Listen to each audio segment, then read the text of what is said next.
आज तक रेडियो सुनता है सारा जहां।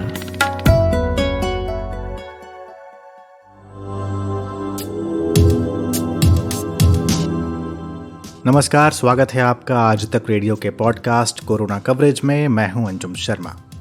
इस पॉडकास्ट में हम आपको देते हैं कोरोना वायरस के नए अपडेट्स की जानकारी और बताते हैं कोरोना से जुड़े नए मेडिकल रिसर्च और ऐसी रिपोर्ट्स के बारे में जो कोरोना को मात देने की उम्मीद जगाती हैं। कोरोना कवरेज के इस एपिसोड में हम जानेंगे कि कैसे सीवर के पानी से कोरोना संक्रमण के फैलने की सटीक जानकारी हासिल हो सकती है। बताएंगे उस इंटरैक्टिव वीडियो गेम के बारे में जिसे केंद्रीय मंत्री ने किया है लॉन्च, और अंत में सुनवाएंगे बातचीत एक ऐसे युवा पत्रकार से जो हाल ही में कोरोना से संक्रमित हुए थे। लेकिन सबसे पहले कोरोना से जुड़ी कुछ अहम खबरें। दुनिया भर में कोरोना के मरीजों की संख्या 2,29,00,000 के पार पहुंच गई है। वहीं संक्रमण से मरने वालों का आंकड़ा अब 8 लाख के करीब पहुंच गया है। अमेरिका, ब्राजील, भारत और रूस में इसका सबसे ज्यादा असर है। भारत में कोरोना संक्रमितों की संख्या 30 लाख के करीब है, जबकि बीमारी से ठीक होने वालों की तादाद 22 लाख के आसपास है।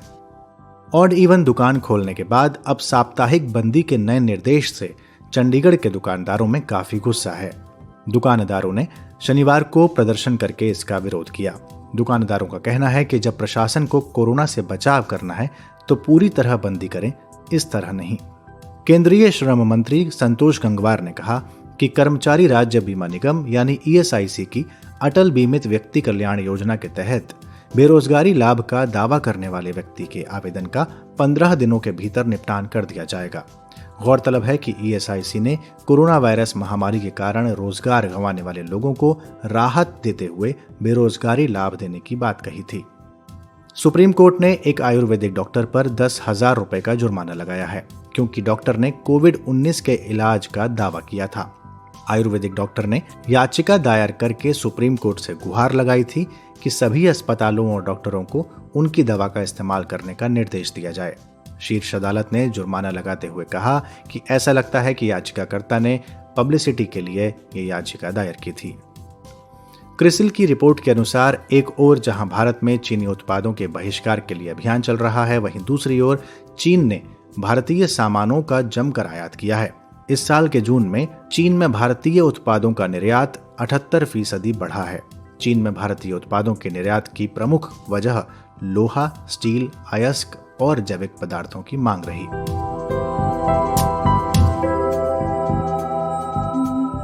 यह है आज तक रेडियो और आप सुन रहे हैं corona coverage. Centre for Molecular biology यानी CCMB की एक रिपोर्ट आई है।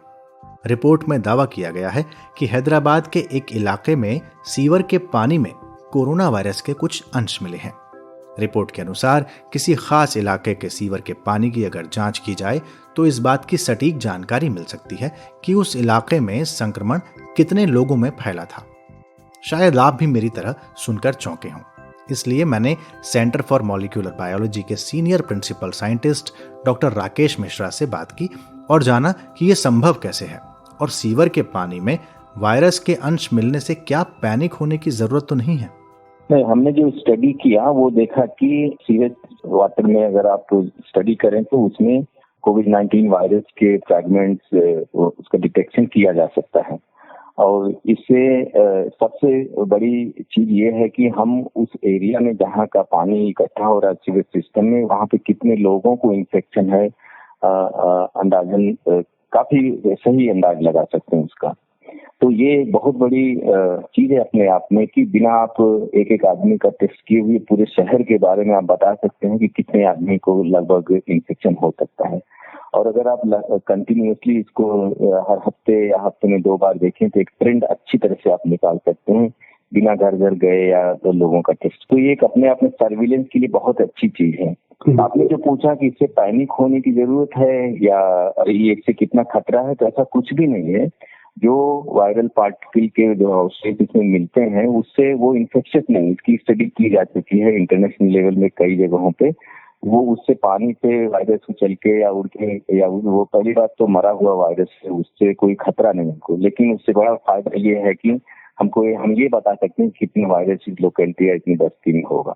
ठीक है, लेकिन मैं अभी भी थोड़ा सा समझ मुझे नहीं समझ में आ रहा है कि आप एक सीवेज के पानी से ये कैसे पता लगा पाएंगे कि उस इलाके के कितने लोगों को कोविड रहा होगा। हाँ, तो आसानी से समझा जा सकता है कि हम मान लीजिए कि 1 लीटर पानी हमने लिया, उसको फिल्टर करके ट्रीट करके उसमें हमने एस्टिमेट किया कि कितने मॉलिक्यूल हैं पर्टिकुलर पार्ट जो होता है वायरल जीनोम का उसके। तो इससे हमको पता चल 1 लीटर में अगर इतना है तो पूरे टैंक में कितना होगा, क्योंकि टैंक का वॉल्यूम पता रहता है सिटी सिस्टम को। तो हमको ये पता चल जाता है, मान लीजिए कि पूरे सिटी सिस्टम का जो टैंक है उसमें हमको इतने नंबर मिले। हमको ये पता है कि एक आदमी जो इन्फेक्टेड है वो करीब कितना वायरस शेड करता है रोजाना इन्फेक्शन के टाइम में। वो करीब 1 बिलियन के आसपास वायरस शेड करता है। तो इससे हम पूरा बात करके ये बता सकते हैं, मान लीजिए कि पूरे टैंक में 1 लाख लोगों का वायरस आ रहा है लगभग।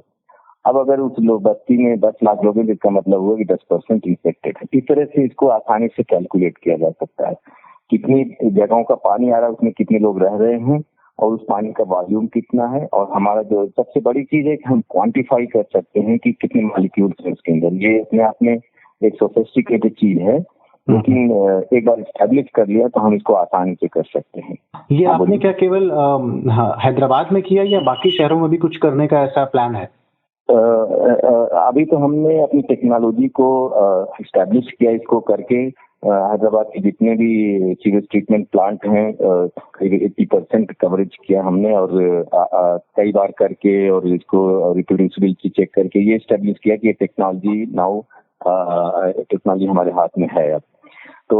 और हमने अभी इसको पब्लिक डोमेन में भी डाला है और कई जगहों से इंक्वायरीज आ रही हैं। हम इसको हमने स्टेट गवर्नमेंट को भी प्रपोज किया है कि इससे हम कंटिन्यूअसली मॉनिटर कर सकते हैं। और मेरे ख्याल से देश के और भी छोटे बड़े शहरों में इसका इस्तेमाल होना चाहिए, क्योंकि इससे आसानी से आप कुछ हजार रुपए में ही आप रोज बता सकते हैं कि वायरल लोड कितना है उस एरिया में। ये बहुत ही आसान टेस्ट है, 1-2 दिन के अंदर आप एस्टिमेट कर सकते हैं। तो ये एक बार एस्टैब्लिश हो जाने के बाद इसके मेरे ख्याल से काफी हद तक इसका उपयोग करके इससे फायदा उठाया जा सकता है। लेकिन राकेश जी, अगर सीवर में वायरस मिल रहा है, आपने बोला वो एक्टिव नहीं है, इनएक्टिव है, ठीक है, लेकिन सीवर में और भी कई सारे वायरस आपको मिलते ही रहते होंगे। तब क्या कोविड का उनके साथ म्यूटेशन इस तरीके से हाईली लेवल पे नहीं चला जाता है? नहीं, ये उसका कोई सवाल ही नहीं उठता है, क्योंकि जो वायरस जो हम एस्टिमेट कर रहे हैं वो फीकल डिस्चार्ज से जाता है और बाकी नींद और ये कफ ये सब जो भी वास से इन सब से होके जाता है, वो थोड़ी देर के अंदर वो वायरस फिर एक्टिव नहीं रहता है। और वायरस जो है कोविड-19 को हम जानते हैं सिर्फ ह्यूमन टू ह्यूमन फैलेगा। और वायरस जो बाहर है, अगर जिंदा भी है वायरस, तो बाहर कुछ भी नहीं कर रहा है, वो एकदम चुपचाप पड़ा हुआ। जब तक आदमी के शरीर के अंदर किसी खास कोशिका में नहीं पहुंचता ये कोई भी हरकत इसमें नहीं होती।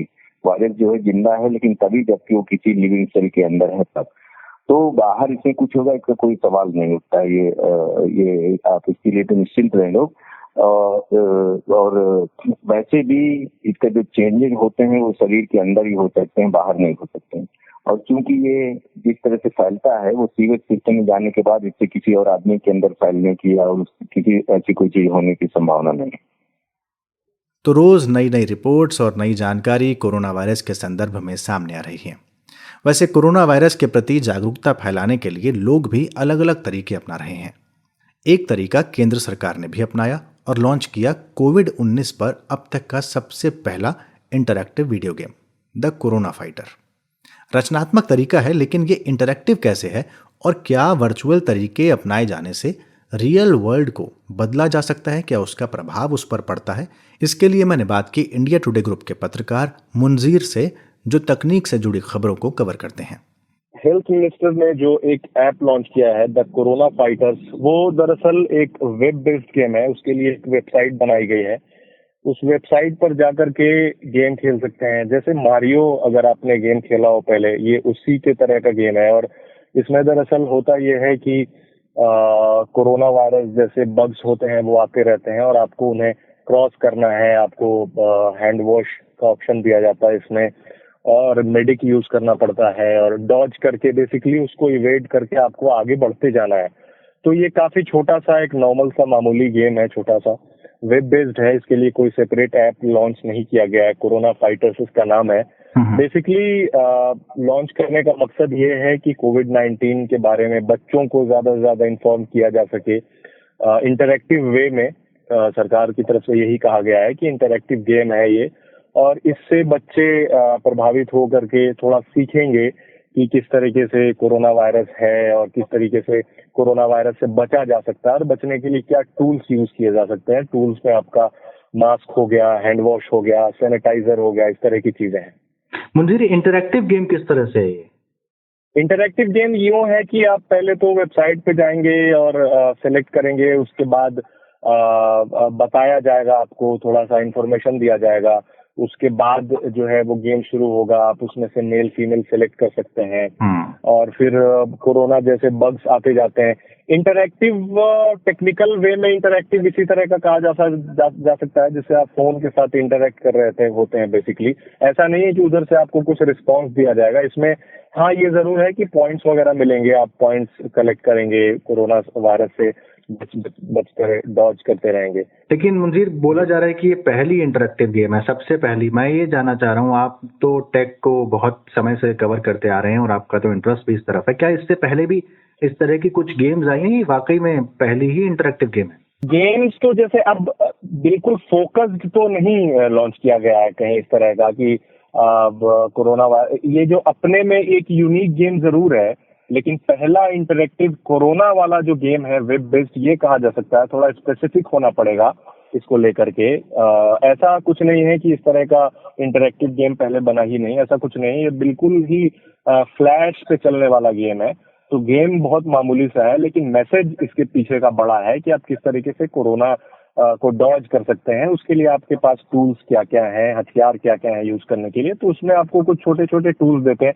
बड़ा छोटा सा गेम है, बड़ा इजी है, कम इंटरनेट कनेक्शन में भी चल जाएगा। वेबसाइट है, उसको टैप करेंगे, उसके बाद ये गेम चलना शुरू हो जाएगा। टीवी टुडे, हमारी जो ऑर्गेनाइजेशन है टीवी टुडे ने भी स्मैशर करके गेम लॉन्च की है। वो उसका भी मैसेज क्लियर है स्मैशर का कि कैसे बच्चों को या फिर किसी भी लोगों को कैसे मैसेज दिया जा सके कि आप इस तरीके से आप घर पे बैठे हैं। और जो हमारा जो स्मैशर जो गेम है उसकी तो खासियत और भी अच्छी है कि उसके लिए आपको इंटरनेट कनेक्शन की भी जरूरत नहीं होती है। दरअसल वो एक ऐप है, पहले डाउनलोड करना होगा और इंटरनेट की जरूरत नहीं है, बिना इंटरनेट के आप गेम खेल सकते हैं। उसमें भी यही है कि आपको पॉइंट्स मिलते हैं और आपको कोरोना जैसे बग्स जो है वो आएंगे, उन्हें किल करना है, आपको स्मैश करना है। स्मैश उसका स्मैशर नाम है इस गेम का। तो उसका भी मैसेज ये है, उस वाले गेम का भी मैसेज ये है, लेकिन दोनों का बेसिक डिफरेंस ये है कि वो फ्लैश पे बना हुआ है, उसकी एक वेबसाइट है, लेकिन जो स्मैशर है इसको आप डाउनलोड कर सकते हैं प्ले स्टोर से, ऐप स्टोर से फ्री में, और बिना इंटरनेट के ये काम करता है। यानी पहले भी गेम बन चुका है, ऐसा नहीं है कि ये जी कोरोना पे गेम बन चुके हैं। कोरोना पे ऐसा नहीं है, कोरोना पे गेम बन चुके हैं, कोरोना गेम है। लेकिन वो उन्होंने जो इंटरैक्टिव जो कह रहे हैं वो वेबसाइट पे फ्लैश के माध्यम से, वो शायद ना बना हो। इसकी मेरे को इतनी जानकारी भी नहीं है कि पहले कहाँ बना है, क्योंकि दुनिया बहुत बड़ी है और कई सारे कंट्रियों में छोटे छोटे लेवल पे बहुत कुछ होता रहता है। तो फिलहाल अभी ये कह पाना मुश्किल है कि ऐसा गेम दुनिया का पहला है। जी, बहुत सारे देशों में ये सब होता है। मैं एक अंतिम सवाल ये आपसे पूछना चाहता हूँ, क्या वर्चुअल माध्यम से रियल वर्ल्ड को आप बदलने का जब सोचते हैं, क्या असर पड़ता है इस चीज का? असर मुझे जहां तक लगता है, मेरा इंटरप्रिटेशन ये कहता है कि इससे बच्चों को ज्यादा असर पड़ेगा, क्योंकि बड़े ऑलरेडी अब आपके पास मोबाइल का एक्सेस और इंटरनेट का एक्सेस है, तो आपके पास इतनी जानकारी होगी कि हैंड सैनिटाइजर, या अब तक मुझे लगता है कि सरकार की तरफ से या हर ऑर्गेनाइजेशन की तरफ से इसका मैसेज दे दिया गया है कि लोगों को कम से कम ये पता है कि हैंड सैनिटाइजर और मास्क लगा करके, हैंड वॉश करके इन सब चीजों से बचा जा सकता है कोरोना वायरस से। तो बच्चों का क्या है कि अभी बच्चों तक उतना मैसेज पहुंच नहीं पाया, तो बच्चे जब इसे खेलेंगे ना तो उन्हें आइडिया होगा कि अच्छा ये कोरोना वायरस आ रहा है, तो इससे बग से बच रहे हैं, और इस तरह की चीजें वो बच्चे ज्यादा अच्छे से उसको अडॉप्ट करेंगे। मुझे लगता है कि बच्चों के लिए ज्यादा बेटर गेम है अगर वो खेले तो वीडियो गेम केवल बच्चों के लिए नहीं है, आप भी उसे खेल सकते हैं। आगे सुनवाएंगे बातचीत रांची के एक युवा पत्रकार से जो क्वारंटीन सेंटर से ठीक होकर लौटे हैं। लेकिन उससे पहले एक छोटा सा ब्रेक। सुनते रहिए आज तक रेडियो। आज तक रेडियो अब सुनिए आज तक की मोबाइल एप्लीकेशन पर भी। प्ले स्टोर से आज तक की मोबाइल ऐप डाउनलोड करें। ऐप में आपको सबसे ऊपर राइट साइड में 3 आइकन दिखेंगे। उनमें से एक जो सबसे बीच में है वो है आज तक रेडियो का आइकन। तो उसे उंगली से ज़रा सा छू दीजिए और खुल जाएगा हमारा पिटारा, जिसमें क्या है, न्यूज़ तो हर जगह है, पर हमारे यहाँ न्यूज़ है सही कॉन्टेक्स्ट के साथ। खबर तो आ गई, पर खबर से आगे की बात क्या है, उसका एनालिसिस आपको हमारे यहाँ मिलेगा। और इस ठिकाने पर सिर्फ खबरें ही नहीं हैं, ज्ञान की बातें हैं, मज़ेदार किस्से हैं, बतकही है और भी बहुत कुछ है, जिसका स्वाद लेने के लिए इस गली के चक्कर लगाते रहें। आज तक रेडियो कहते हैं इसे, सुनता है सारा जहां।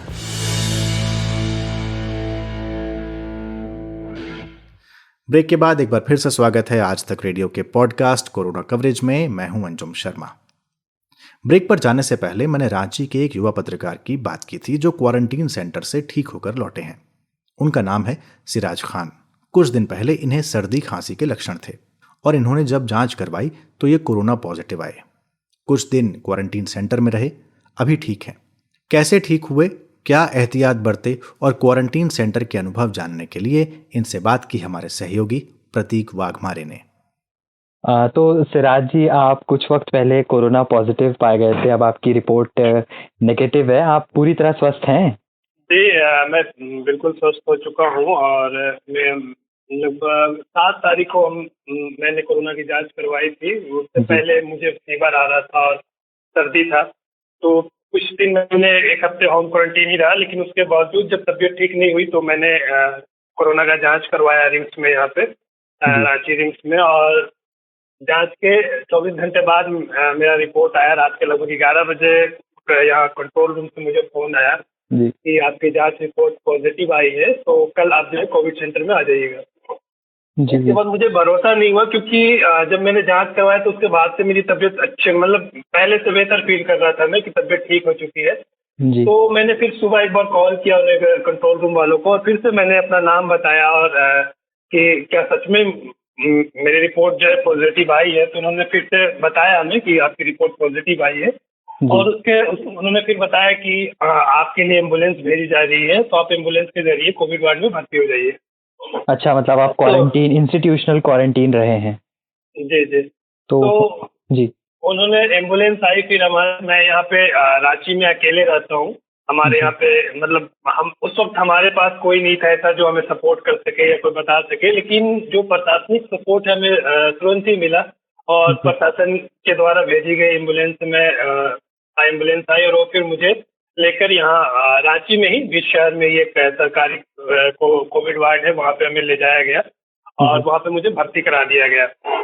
तो आसपास के लोगों का कैसा रिएक्शन रहा जब आपकी रिपोर्ट ऐसी पॉजिटिव आई थी? आसपास के लोग यकीन नहीं कर रहे थे। उन्हें वो थोड़ा एक ये भी उनके दिमाग में चल रहा था कि आप बिल्कुल स्वस्थ है, अब तबीयत आपकी ठीक हो चुकी है, उसके बावजूद पॉजिटिव कैसे आ गया।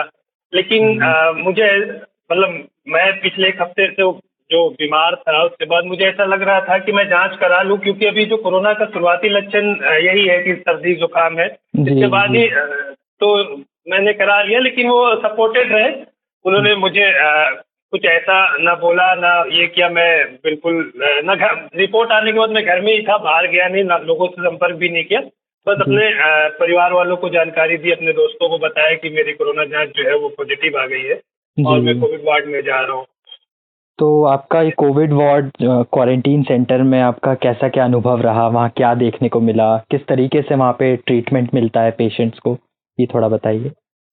मैं जब यहाँ एम्बुलेंस में बैठा तो कई सवाल मेरे मन में ऐसे आ रहे थे कि क्या किस प्रकार से कहाँ रखेंगे वो लोग, कौन से लोग होंगे हमारे पास, कैसी व्यवस्था होगी। जब मैं वहाँ पर गया तो मुझे कमरा नंबर 228 मिला। वहाँ पे उन्होंने बताया कि आपको कमरा नंबर 228 में रहना है।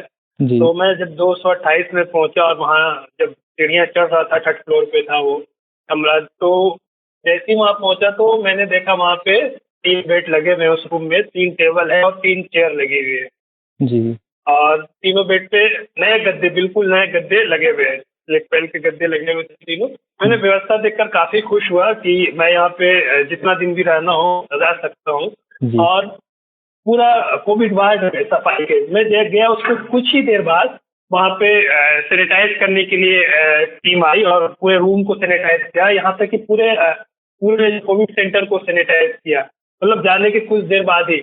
उसके बाद फिर वहाँ पे मतलब मैं 24 घंटे जब हो गए सारी चीज़ों को मैंने देखा, तो 24 घंटे में मैंने ये देखा कि काफ़ी ध्यान रखा जा रहा है। झारखंड में बहुत से जगह से ऐसी भी खबरें आ रही हैं कि कोविड वार्ड में व्यवस्थाएं नहीं है, लोग परेशान है, ये है, लेकिन जहाँ पे मैं रह रहा था तो वहाँ पे मैंने देखा कि काफ़ी अच्छी व्यवस्था है। आपको 2 बार रूम सैनिटाइज कर रहे हैं वो लोग, पूरे वार्ड को ही सैनिटाइज कर रहे हैं। सफाई के लिए सुबह में टीम आती है, बिल्कुल साफ सफाई, बिल्कुल मतलब व्यवस्थाएं काफ़ी अच्छी थी। खाने के लिए भी होटल से खाना आ रहा था पैक होकर, बिल्कुल खाने भी अच्छे थे। तो मतलब कोई समस्या नहीं हुई वहाँ पे। हाँ, एक ये चीज़ थी कि इम्यूनिटी बढ़ाने के लिए ऐसी कुछ नई चीज़ें नहीं दी जा रही थी, जो एक बताया जाता है कि अगर आप पॉजिटिव है या फिर उससे पहले एक इम्यूनिटी बढ़ाई अपने, ताकि कोरोना के संक्रमण से बचा जाए, तो वो व्यवस्था नहीं थी। बाकी खाना पीना रहना बहुत ही अच्छा व्यवस्था था वहाँ पे। जी जी। तो सिराज, आप काफ़ी यंग है, आप अपनी एज हमारे श्रोताओं को बता सकते हैं अगर आप बताना चाहें? मेरी एज 23 हो रही है। जी, तो एक सवाल यहाँ पे ये है सिराज जी कि आजकल जो युवा है, आजकल की जितने भी युवा पीढ़ी है वो ये मानते हैं या फिर एक उनके दिमाग में एक भ्रम सा होता है कि हम युवा हैं, हमारा खान पान अच्छा है, हमारी इम्यूनिटी अच्छी है, तो वो इसे गंभीरता से नहीं लेते हैं। जो कोरोना चल रहा है उससे ज़्यादा वो समझते हैं कि हमें कुछ नहीं होगा। तो आप उन्हें क्या कहना चाहेंगे, अपने साथी युवाओं को? नहीं, ऐसा नहीं है। जो ये सोच रहे हैं कि कोरोना उनको नहीं होगा, अच्छा खान पान है, ऐसा नहीं है। कोरोना आप देख लीजिए कि आप हमारे देश में गृह मंत्री से लेकर कई राज्यों के मंत्रियों को कोरोना हो चुका है, वो तो सबसे बढ़िया खाते हैं। बहुत से यंग ऐसे पॉलिटिशियन है जो यंग है, बिल्कुल है, 30 साल के अराउंड है, तो 35 एज हो रही उनकी, उनको भी कोरोना हो जा रहा है। वो तो अच्छा खान पान करते हैं, हमसे तो काफी बढ़िया ही खान पान करते हैं। जी बिल्कुल। लेकिन अभी का जो मैं कोविड वार्ड में मेरा जो एक्सपीरियंस है, वहाँ पे कई फैमिली थी, वहाँ पे मुझे 2-3 बच्चे मिले जिनके 7 से लेकर 10 साल, 11-12 साल के बच्चे थे। और हमारे एज के भी काफी लोग मिले वहाँ पे। जो मेरे साथ कोविड वार्ड में बच्चे लोग जो थे, उसमें ज्यादातर पुलिस के लोग थे। अच्छा। झारखंड पुलिस के जवान थे ज्यादातर, और उनकी एज 25-30, वो तो काफी मतलब खान पान भी उनका अच्छा होता है और वो काफी एक्टिव होते हैं, लेकिन वो सारे संक्रमित पाए गए। तो ये नहीं है कि अब जो 22 साल का है या 25 साल का उसको नहीं होगा। कोरोना का संक्रमण है, बस उसको एक छोटे बच्चे को भी हो रहा है, और लास्ट एज वाले लोग जो उनको भी कोरोना हो रहा है। ऐसा कुछ नहीं है कि 22 साल वालों को कोरोना नहीं होगा। ये थे सिराज खान, जिनसे बात की प्रतीक वाघमारे ने। तो ये था आज का कोरोना कवरेज। आपको हमारा ये पॉडकास्ट कैसा लगा हमें ज़रूर बताएं। हमारी मेल आईडी है radio@aajtak.com। कोरोना कवरेज के अगले एपिसोड में आपके लिए फिर से लेकर आएंगे कोरोना से जुड़े हर ज़रूरी अपडेट्स। तब तक अपना और अपने परिवार का ख्याल रखें। नमस्कार।